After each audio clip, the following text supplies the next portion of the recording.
We're having fun and learning right here at the Cincinnati Museum Center. This is Bill. How can I answer all your questions?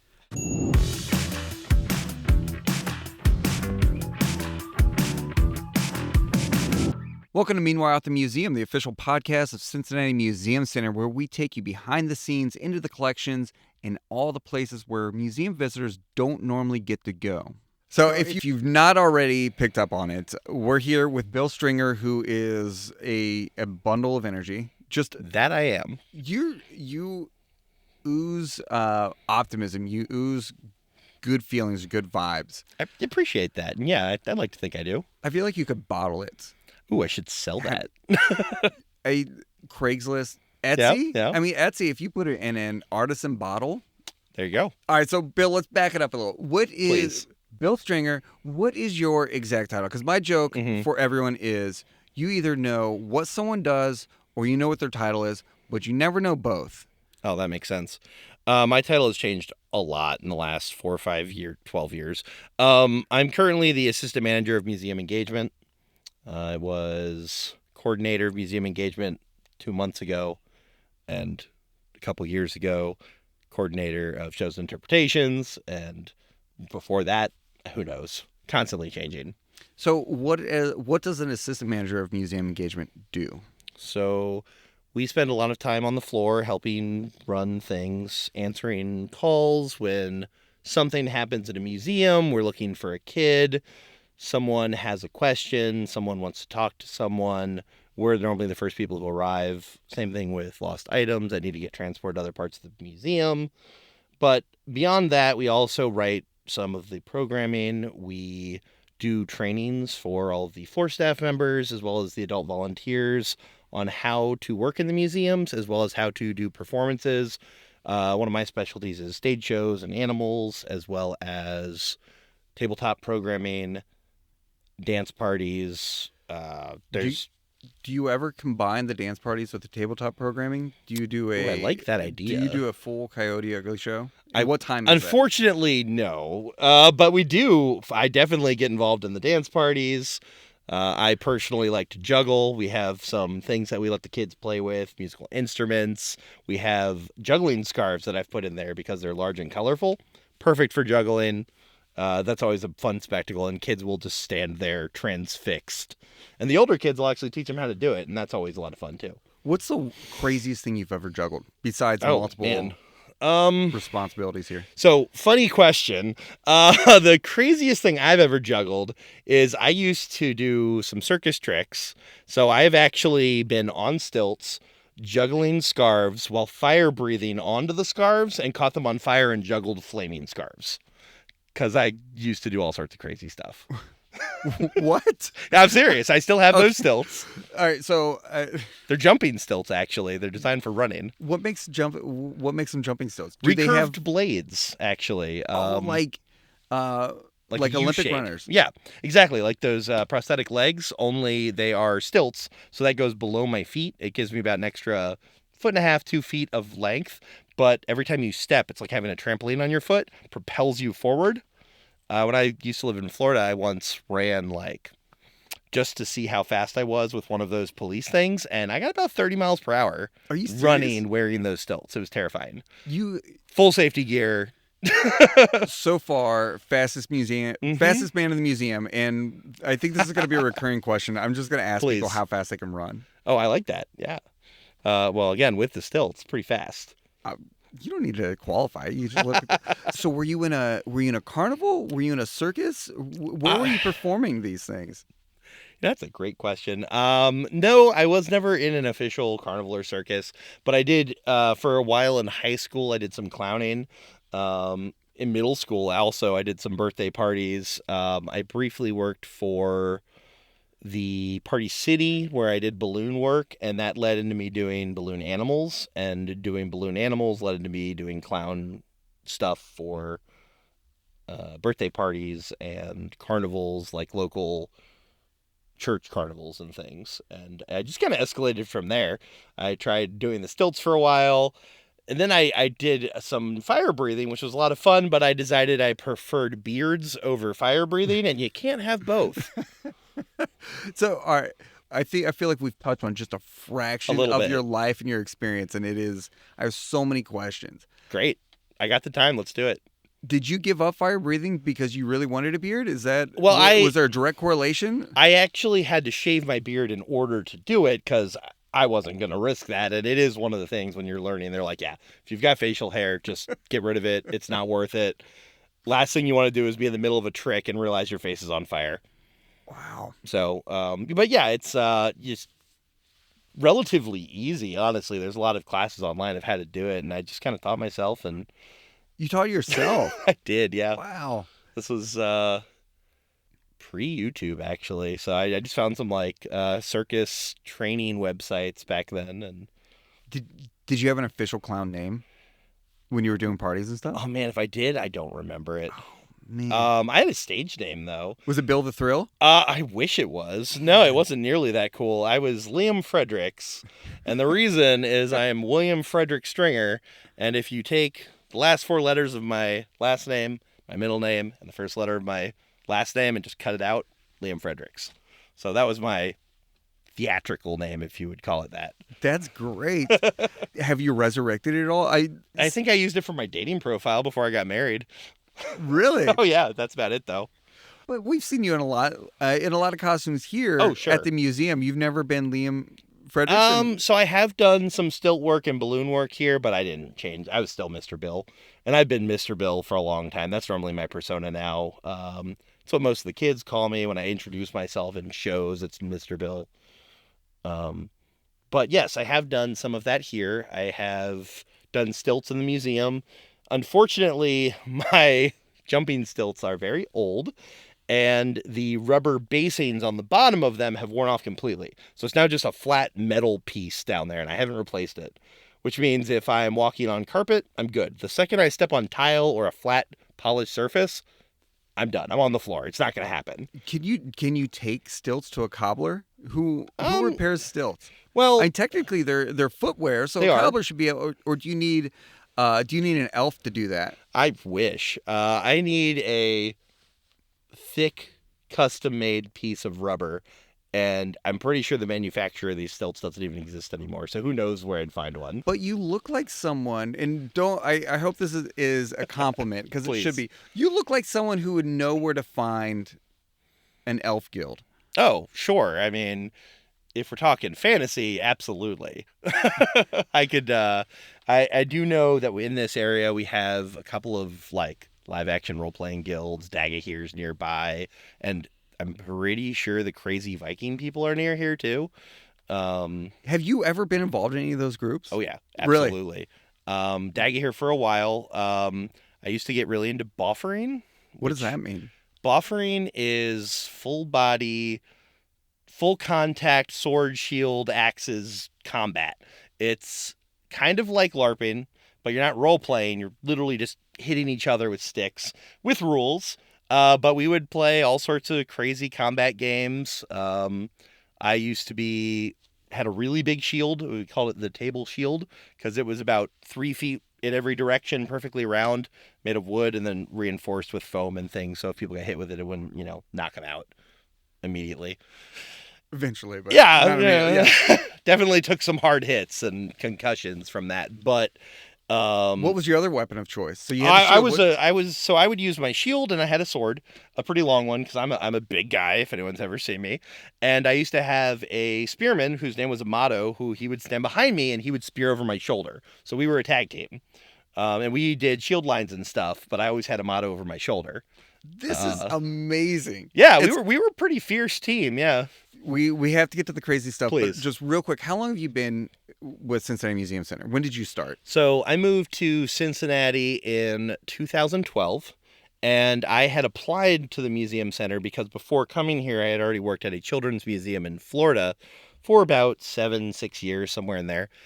And so I put in my application, didn't hear anything back, started literally moving here. I was in the car on the drive here when I got a phone call from Aaron McCandless, who still works here, inviting me for an interview. So I got the interview call while I was on my way to Cincinnati, and I've been here ever since. I remember this was a handful of years ago. We were doing a program here. You were doing a program Yeah. in which you were helping kids make their own lightsaber. It was probably when we had Yes. the Star Wars: The Power of Costume Yeah, that and even exhibit. before that, I did that program. And Bob Herzog from Channel 12, huge Star Wars fan. Yep. He was like, "Can you guys come in and do this program?" Mhm. I'm like, "Yeah, let me get Bill for you." And typically, if I'm having someone do an interview, I want to make sure, hey, are you comfortable? Do you know what's going to happen? Do you know what's going to be expected of you? All this stuff. And you Yeah. were just, I've never seen you flustered. You're just always calm and cool. You're like, Right. yep, no problem, got it. And they rolled, and I was like, oh my gosh, Bill's incredible. Like, Thank you. You put on a show. Yeah. And afterwards, I was like, Bill. And you go, I used to do this all the time in Florida. Yeah, And I'm all like, the time.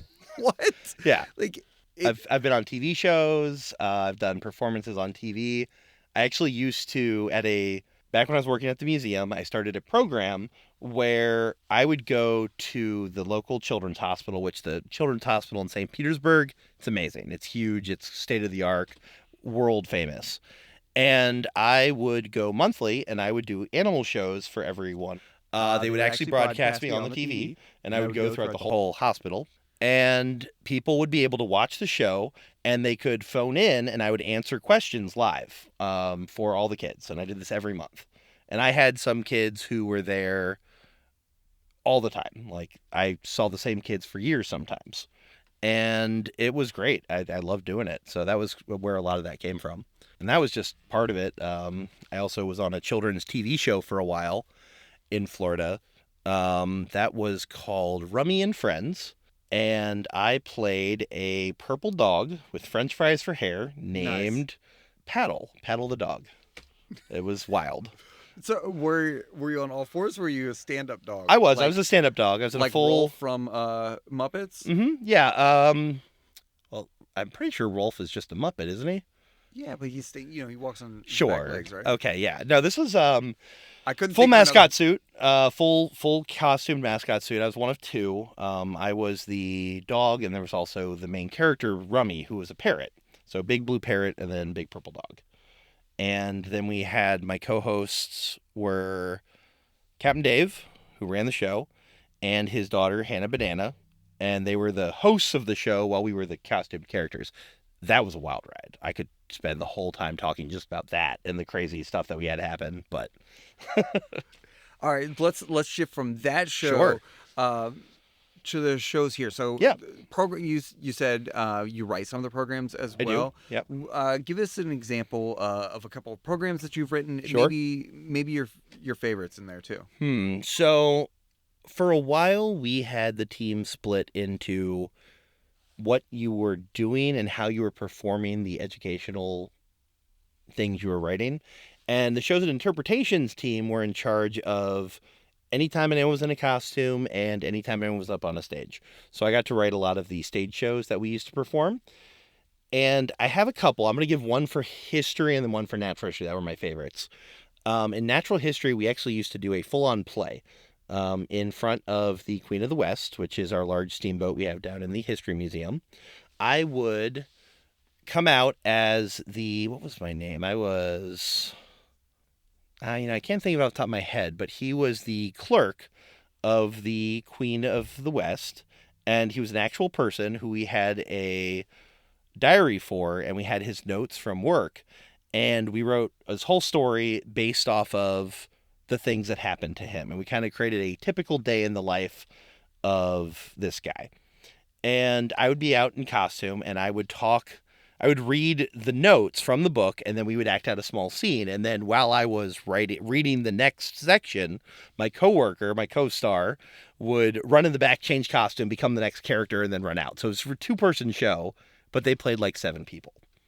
And there was a castaway. You went full Eddie Murphy, Nutty Professor Yeah, on it. absolutely. Wow. They played from a immigrant woman who was coming to Cincinnati to meet her husband with a child. They played a coal shoveler who was getting fired because they had caught him stealing from the passengers. And if you do come to the Cincinnati Museum Center and you go into the History Museum down on the Queen of the West, you can actually see a small box of valuables tucked away over by the coal.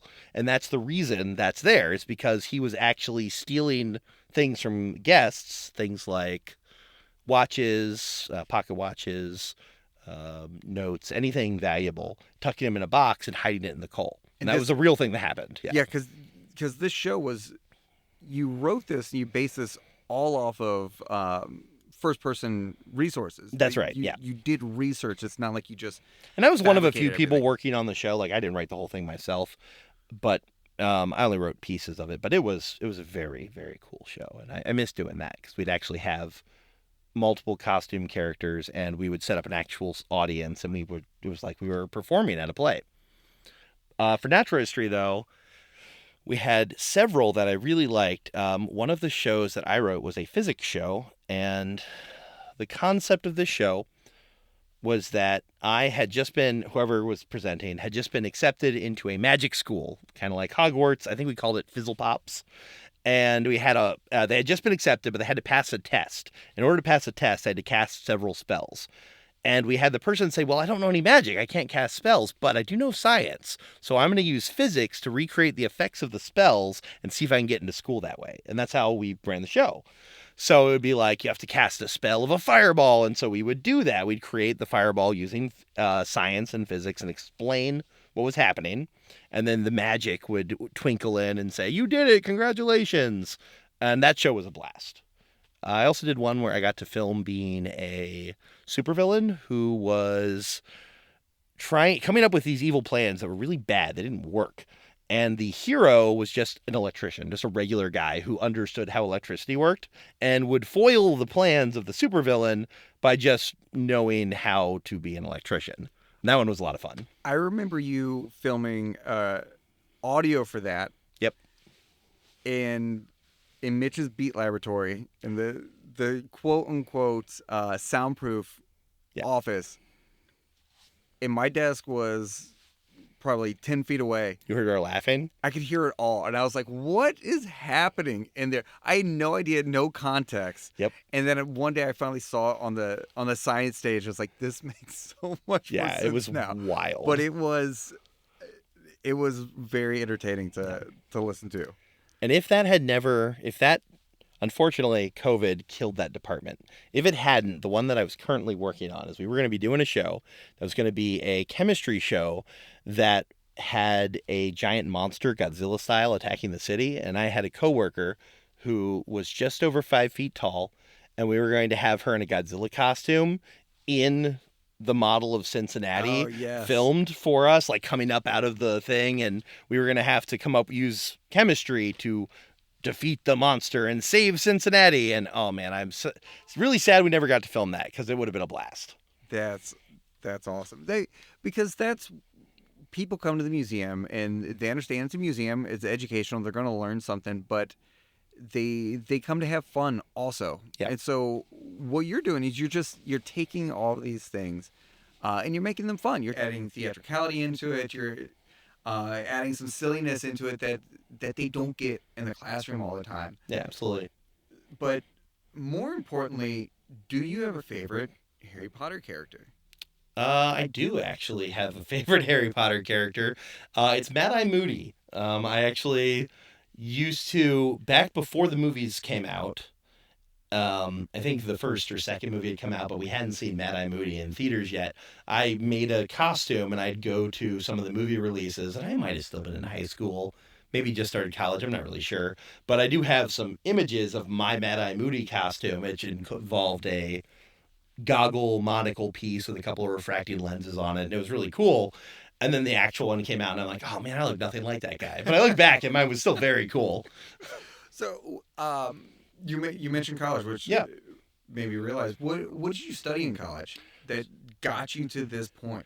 So actually, this is a very interesting story that involves museums. I was actually in theater, and I ended up getting my job in a museum for the first time just out of the blue. I literally received a phone call, and the person on the other line said, hi, I work at the local children's museum. Would you like a job? I'm like, oh, what? And they brought me in, gave me an interview, and said, yeah, you're hired. What had happened was The lady had been talking with one of my professors, and she had told her that they wanted to hire a someone to do science. They wanted to hire someone to do production stage shows where they could explain science. And so they were looking for a scientist, but they were charging, or they were going to pay them like 50 cents over minimum wage. So every scientist or anyone who was a teacher said absolutely not. And my professor said, well, why don't you hire a actor? And they're like, yeah, no, that makes sense. And she explained, like, well, if you hire an actor, you only have to have a script. They can memorize any of the information, so they'll be able to answer any questions that the people ask about it. And they're really good at improv. So if something comes up, they'll be able to figure it out on the fly. And she gave her my phone number and said, talk to this guy. This guy would be perfect. So I ended up getting to the museums completely out of the blue. It just kind of fell into my lap. I never applied. I just ended up working at one. And I've never looked back. It's been great. I've been able to use that acting experience for a lot of different programs and things at the museum. That's a really good point, because a lot of teachers aren't necessarily scientists either. Yeah. And this is not to besmirch the good name of any educators, but Of course. a lot of times they are bringing that advanced critical thinking and questioning skills and research skill into that topic, and then carrying that on to students. And that's essentially what actors, what you were doing as an actor as well. Yep. Is you were, I'm sure at some points you were looking at the scripts and you're learning as you're reading the script as well. Yeah, absolutely. And I was able to easily convert that in. I went and I watched, I think after my interview, I went in and I saw one of their stage shows, and they had this guy who taught me everything he knew. But I watched his stage show, and he's like, okay, I mean, after you watch it like 5 or 6 more times, you'll probably be comfortable and ready to do it. And I'm like, I could do it right now. He's like, really? Are you sure? And I said, yeah, let me go try it.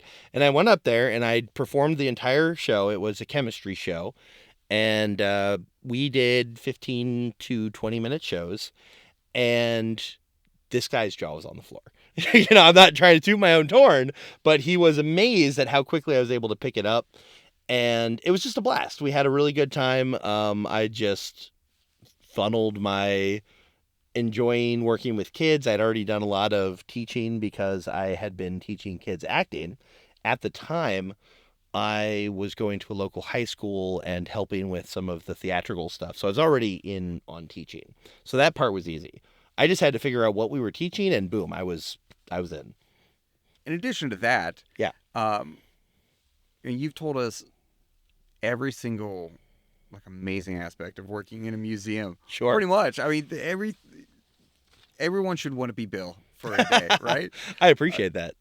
And later we'll come back to that. But but there's also the some of the mundane as well. You said kind of retrieving lost items and things like that. Oh, yeah. I mean, we clean at the end of the day. I walked into Lost and Found last week for the first time ever. It's crazy. They're like, isn't you it? can just go in that room. And I'm like, what's in this room? Like, oh, it's Lost and Found and stuff like that. It's like we could open a sunglass hut. There were so many sunglasses in there that it's... I feel like we're at Kings Island and we're just collecting baseball hats or something. Yeah. There were so many sunglasses. I bring up 2 or 3 pairs a day easily. Like, what's the strangest thing you've ever found and had to return to Lost and Found? I don't know if I can talk about it on here. We've had a few things that are not even legal that we've had to bring up there. Trying to think. Museums attract all sorts. They really do. One of the things about the woods is kids who are under 8 are supposed to have an adult while they run through that exhibit, especially when they're crawling through the tunnels. And we'll have adults crawl through there, and it's really easy to have stuff fall out of your pockets while you're crawling through a tunnel. So we find all sorts of stuff up there. Have you ever had an adult get stuck in the woods? I mean, I've personally been stuck in the woods, but that's a different story. I always see parents. The tunnels, not so much. But we do have a climbing area in there, what we call the Swiss cheese, where you can go up. And I got stuck in there once, and I've seen people stuck in there.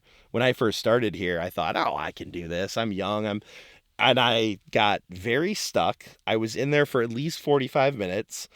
I slowly worked my way out, and I was dating my wife at the time now, Stephanie, and she was so upset that I was stuck in there that she like had to abandon me. She couldn't stay there. So she ran away to like center herself while I'm stuck. So that was funny.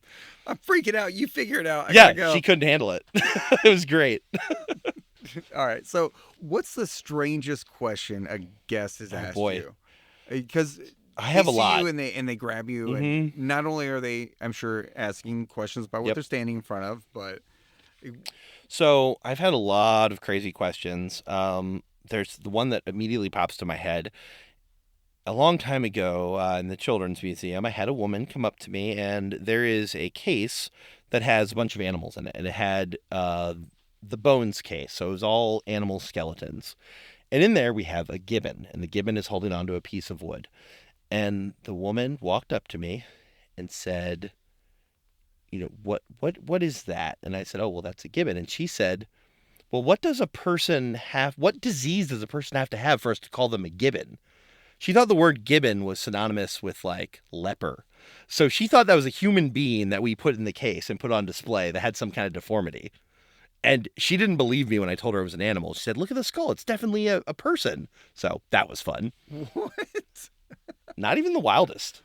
Oh my gosh! And how do you react? How do you keep a straight face? Being an actor helps with keeping a straight face. Let me tell you, we used to do that all the time. One of our things we would do is we would have someone sit in the hot seat and everyone would try to make them laugh, and you just had to keep a straight face. And I was very good at it. I would teach people how to play that game. Which is really funny because you laugh all the time. Oh, I do. Yeah. I see you walk. I could see you from a distance in the rotunda or across the museum, and you have the biggest smile on your face. You look like you could laugh in an instant, but you're really good at not breaking. Oh, incredibly good. Yeah. No. So I used to do this thing, and I'll do it now, but no one will see it. I put my hand in front of my face, and I go completely straight faced, and I don't have any emotion, and I can just stare at people and not laugh. And I was very good at it. And I would teach people that, and it's kind of a on off thing, and then I would pull my hand in front of my face and go back to my normal happy self. And it was just like switch. I don't know why I can do it, but I've always been able to. That's amazing. Yeah. That was, for me, you look completely different. You look like a different person. I do, yeah. That's because I love playing villains because it's so different than what I am. Yeah. So when I do that and I have this straight face, like I legitimately look scary. And people have called you America's sweetheart, so that is well, that thank is a you. departure. Yes. And no, I've actually had multiple times we'd have someone work here, and I've had people say to coworkers like, man, I'm kind of scared to talk to Bill, until they do. And then they're like, oh, okay, never mind. He's not scary at all. But and I scare kids a bit too, because I'm a very large person. I'm 6'5", weigh a whole lot, and I will like to get down on their level with kids, and it does help a lot I found that if I hold my arms forward and I get down lower, I become significantly less intimidating. I would have to think, as a kid, that you have to be one of those camps. You have to be like, oh my God, that's the biggest person I've ever seen. I'm freaking out. Or I've met a real life giant today. Yeah. Because you're 6'5"? I'm 6'5", yeah. I was going to ask, we've not been asking people's vitals sure yet, but I think we might start. You want crazy story about that? Yeah. I up until about 6 months ago, I was absolutely by far the tallest person who worked in this building. No questions asked. Wait a minute. How do you know this? Oh, it was easy. I just was. I was absolutely the tallest person here. You sit in staff meetings, you're like, taller than that person. I mean, it wasn't really something I thought about. It was obvious. Like, I was the tallest person here. You're like, I don't know about them. And so afterwards, you're like, hi, how are you? Can you stand up so I can shake your hand? Okay, good. Well, here's the thing. About 6 months ago, I don't know what happened, but all of a sudden we just started hiring tall people.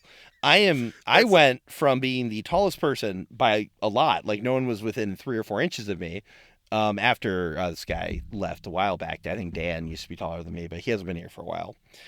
All of a sudden, now I am number 5.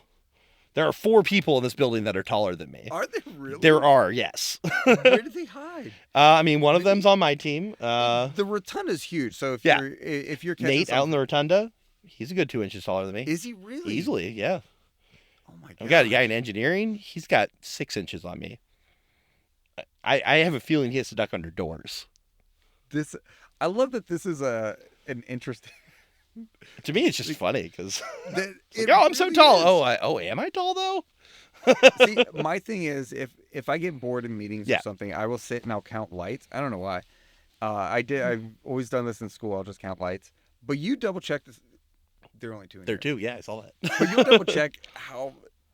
I like a world in which Bill is walking into a room, sizing people up. I'm like, all right. It's not something I've Who's really taller than thought me? about, but when you're as tall as I am, you don't meet a lot of people who are taller than Yeah. you.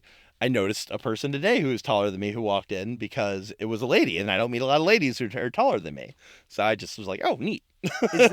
Is there a tall people Association? Yes, there is. Are you part of it? I am officially no. I am not actually a member, but I could be a member. I only qualify by about an inch. I think you have to be 6'4", and I'm about 6'5". So I'm not even. I would be one of the shortest people in the organization if I joined. Wow. Yeah. That's like when you're smart in high school and then you go to college and suddenly you're surrounded by all Yep. smart people. Like you join the tall people guild. What's it called? I'm honest. I'm not sure. It's been a long time since I've looked it up. I remember seeing something about it, and I was like, oh, I got to look into that, and I did. And on the website, they had a picture of one of the meetings. It was wild to see that many people, tall people in a single room. You walk in there at 6'5" and people are like, look at this shrimp. shorty. They stand next to you. They put their elbow on your head. Oh, and because Armrest. I'm not a ducker, and I never have been, which is what I call people who can't go under doors without ducking their head. I think that guy in engineering, I'm pretty sure he's a ducker. I'm gonna have to keep an eye out for this. That's amazing. Yeah. Wow. Okay, that's Kind of went on a tangent there with tall people. That's a great tangent. So, you've been here 11 years. Yes. Right. Was your first time walking in this building when you were hired? Mhm. Coming in, fill out paperwork day one. Was that your first time in the building? So I figured out when my interview was, and I thought, okay, I need to go check this place out because it wasn't for like a week. So I just came in one day to like walk around, and I remember as we were pulling up, and I was looking at it, and I'm like, first thought in my brain is, that's the Hall of Justice. And it is, and everyone knows that story. That works here for sure. But I was really excited by that, and I went in, and this building blew me away. It's phenomenal. I originally moved to the city for a girl, and that didn't work out, but I stayed for this building. And I met my current wife here, and it's been wonderful. And I love this place. So. Okay, so now I think you spoiled the answer. Oh, did I? But do you have a favorite memory here at Cincinnati Museum Center besides meeting your wife? Well, here's the problem. I also got married here. Oh my gosh! So it'd be hard for me not to say that. Yeah. I've also been married in the building. You were married in the building? Mm-hmm. Yep. That's amazing. Yep. Where at? So the actual ceremony was in not Losantaville, the Cincinnati Dining Room, and then the reception was in Losantaville. That's incredible. It was a blast. It was really great. And at the time, wait a minute. Yeah. I'm remembering this now. Lightsabers? Yes. Mm-hmm. You didn't have a first dance. We did, but halfway through the first dance, my groomsmen came in with red lightsabers. The DJ threw me and Stephanie our lightsabers and started playing Duel of the Fates, and we fought off the groomsmen together as a team. That was our opening welcome to our wedding reception. Oh my gosh! Yeah, it was a blast. I'm remembering this now. Mm-hmm. That's so cool. And that was actually during Bugfest too, which is another thing we used to do here. So I actually Did you have? I did. Chocolate dip. I had a chocolate dip scorpion the day I got married. Yep. Was it just previous in the day where you like let's it just was. wheel that in for the reception? Yeah, because we had been there pretty early, and I was here with all the groomsmen, and we were walking around. I'm like, oh guys, you got to check out Bugfest. One of the guys ended up buying a couple pounds of cricket flour.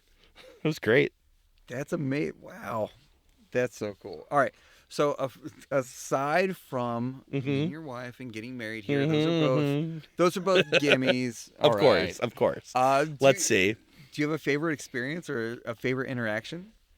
And we've had so much crazy stuff happen here over the years. I'm pretty sure we had. I know we've had Santa Claus come in on a helicopter. I want to say one year we had, maybe it wasn't Santa, but it might have been, who came down on a parachute and landed in the parking lot. That was pretty crazy. I know we've had the Caving Association come in and bring. They've actually had a dog Oh, yeah, they brought a border attached to a collie. rope Mm-hmm. and brought the dog like up to the ceiling in the rotunda. And for those that don't know, that's 106 feet up to the ceiling.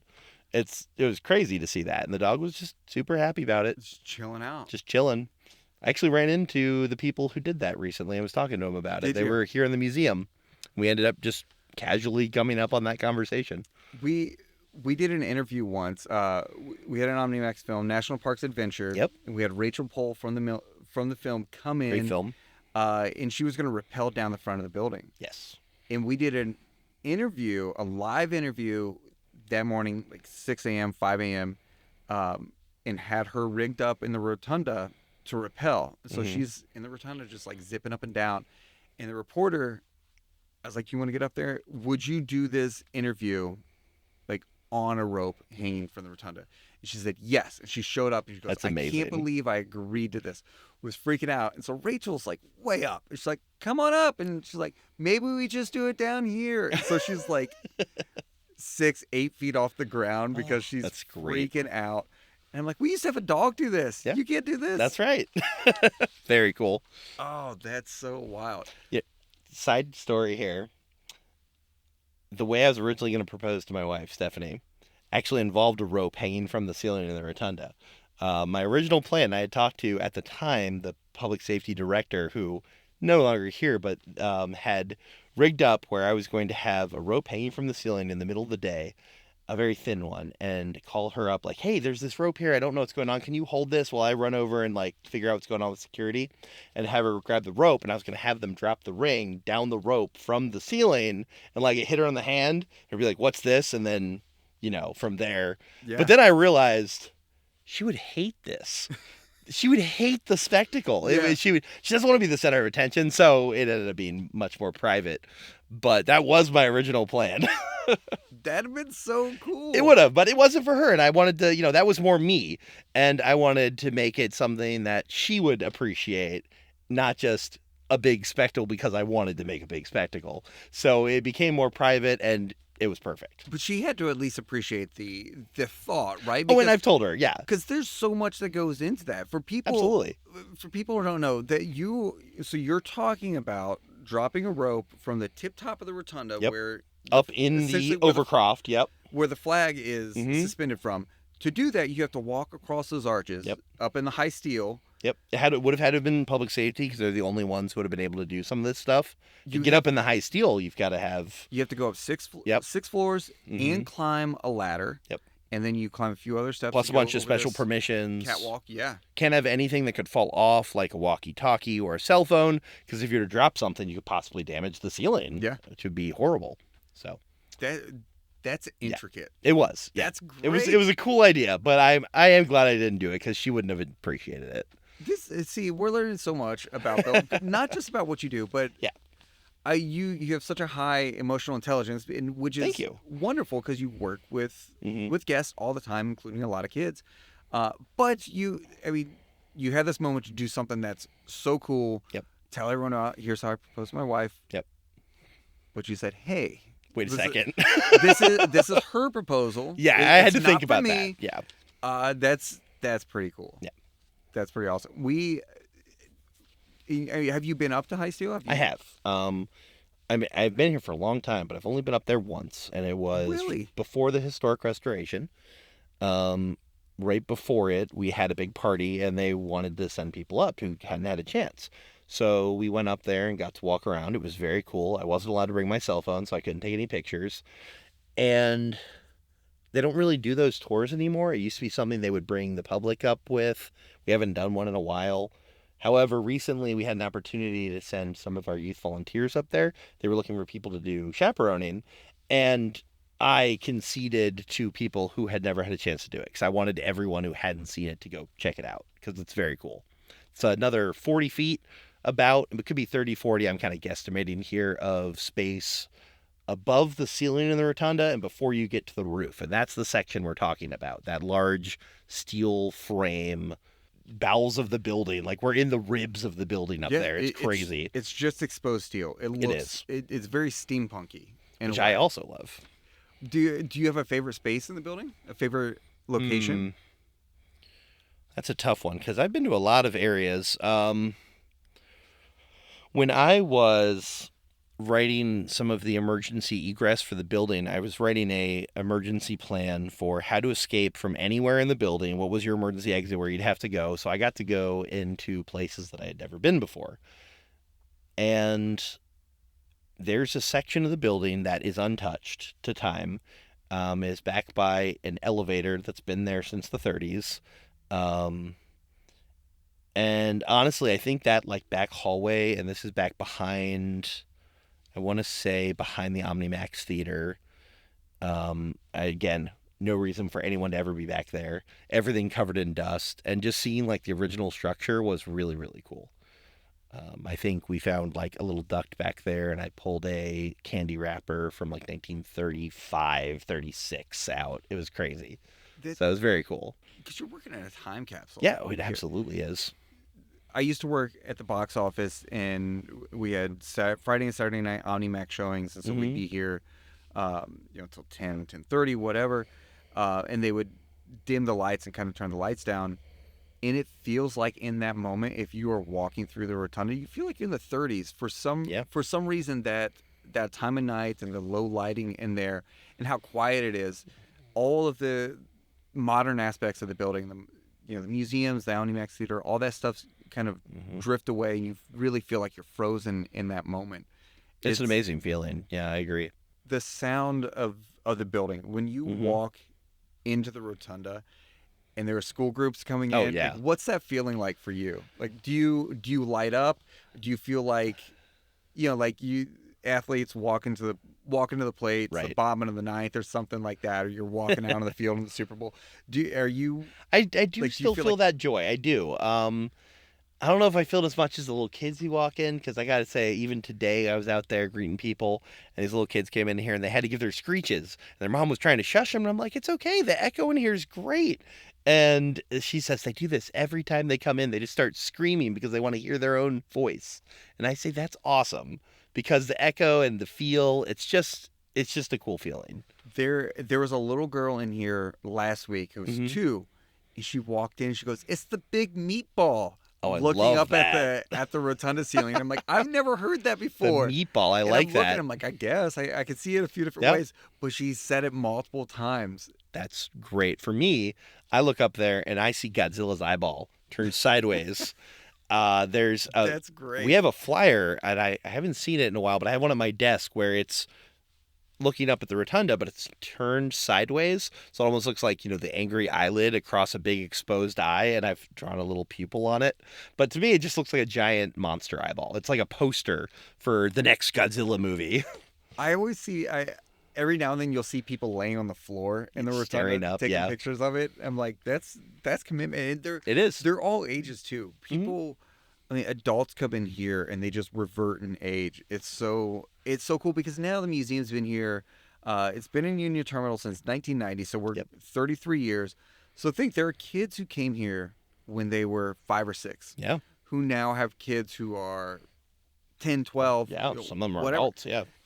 So they've experienced it as a kid and now as a parent, so they get to sort of relive that experience, and that's what's really neat about the building is now we're multi-generational. I mean, the museum's been in Cincinnati for generations, for 2 centuries in some form, but in this building and in this iteration, we are now seeing generations overlap and reliving that experience. It's like, now it's like fashion now, how everyone all the fashion from the 90s is back, and people are looking at all of us old adults being like, "Oh, look, aren't these flared pants so cool?" And we're like, "Yeah, until it rains. Enjoy, guys." Enjoy that. Yeah. Get your Jinko jeans. You heard it here first. Coming back next year. I can't wait to timestamp this and trot this back out and see. Bill's right. Yeah, Bill called it. Jinko jeans. They need to be at least 2 feet wide at the base. That's what's coming next. I'm calling it right now. So, all right, I know we're getting close to wrapping up. So I want to ask two questions. One, when you're LARPing, when you're Sure. buffering, It was boffering. boffering, Yeah, they call the weapon a boffer. It is Really? foam wrapped stick. It's your Okay. sword. Yeah. are you ever a Viking? You Oh, gotta we be. were 100% the Viking Guild. No questions asked. The organization I originally joined was called Way of the Sword, or Watts.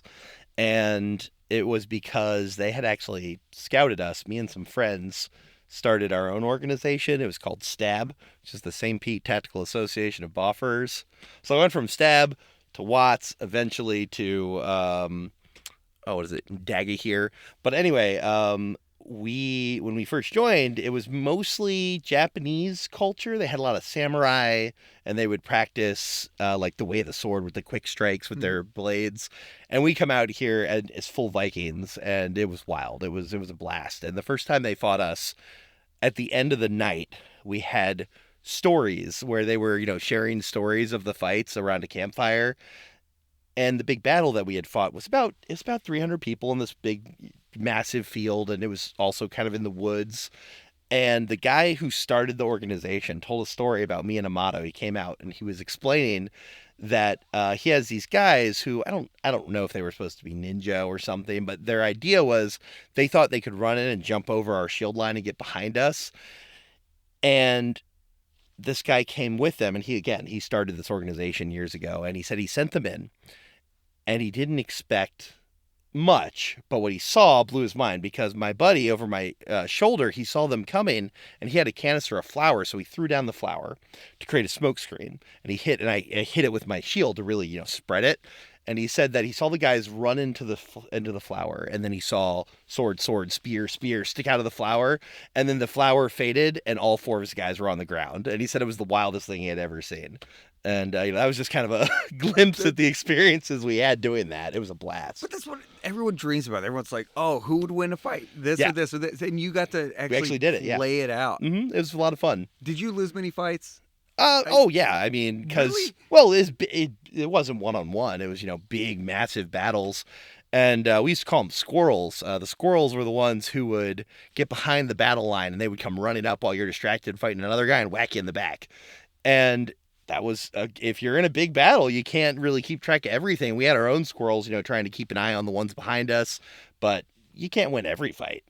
See, That was a blast. Loved it. If anyone's never seen Bill, we'll post a picture. But I mean, you see Bill, and Bill, you look like the dude who's like all battle lines part, and you just walk forward. Yeah. And the enemy is like, oh crap! We don't Now wanna we're in fight that trouble. guy. Yeah, like you're the you're the ringer. And I was that guy for a while. String it of was the a ringer. blast. Yeah. And well, I mean, I look like that to you, but when we go to those events, there are some guys who are like on their off days, they're working out bodybuilding, and then on their like casual time, they're out here in their full armor. Those guys are intimidating. And some of them are pretty scary, but it was a blast. I love doing it. We had fun. There were also a lot of like younger guys who were like, "Oh, we're gonna go fight with swords. I'm in." Yeah, they were scared of me. I love that you followed that by your laugh. Of course. Well, we'd be in character too. Yeah. So we'd be out there, we'd be screaming and yelling and banging our shields. We were intimidating. No doubt. We do the face paint. Yeah, it was great. It was a lot of fun. All right. I still do it at Renaissance festivals, but really? without the fighting, I do all the costumes. Oh and yeah, stuff. yeah. It's a blast. Oh, that's so cool. Carry on my wooden hammer and shield. We need to book a field trip. Oh, I'm in. Do that. Absolutely. Anyway. Speaking of, I've done it for the museum. Have you? I have. We had a Viking exhibit. Yeah. Yeah, I did a series of commercials where I went around Cincinnati in full Viking garb, and we did a, coming soon, Vikings are invading Cincinnati. Yes. And I remember at the end of the commercial, I just looking dead at the camera, with like my serious face, and then I take a cheese coney and I shove it in my mouth and chew while staring at the camera the whole time. Cheese all over your beard. Cheese all over the beard. It was great. And yes. I still love that. And after I filmed that, people would be like, see me in the streets and be like, "Are you the Viking?" And I'm like, "Oh yeah, I was." So it was a lot of fun. Because you had the braided beard and everything for that. Yes. You went for it. Yeah, I braided it a little bit. My beard was a bit longer then. I even did a similar style where I like shaved the sides of my head and I put my hair up and in a braided knot. It was great. It was very cool. You looked great. Oh, Thank that's you. amazing. I had a lot of fun with that. So, two questions. One, if there's one thing you could tell people or that you wanted Yeah. people to know about your role here at the museum, Hmm. or just about what goes on behind the scenes in a museum, what would that one thing be? Oh man, there's so much. There's a lot of meetings where we're trying to figure out what we're going to be doing, what we need to update. There's a lot of stuff that we used to do that we've been trying to bring back. As I'm sure everyone's aware, it's very different post COVID. The amount of staff that we have available to do things really limits some of the type of programming we do. So, seeing that whole picture and being able to realize that yes, we did used to do more, but now we're doing as much as we can with what we have is kind of where we're at. And we've been trying to bring back as much of some of that older programming, including the costume characters. And recently we've actually had a shift on the floor where if anyone who's come to the Children's Museum recently would probably notice we're doing programming constantly in there now. We've kind of rotated our focus, so we will have someone in there doing a activity in the makerspace. We'll have a dance party going. All of this stuff we're trying to get way more often, including stage shows and costume characters coming soon.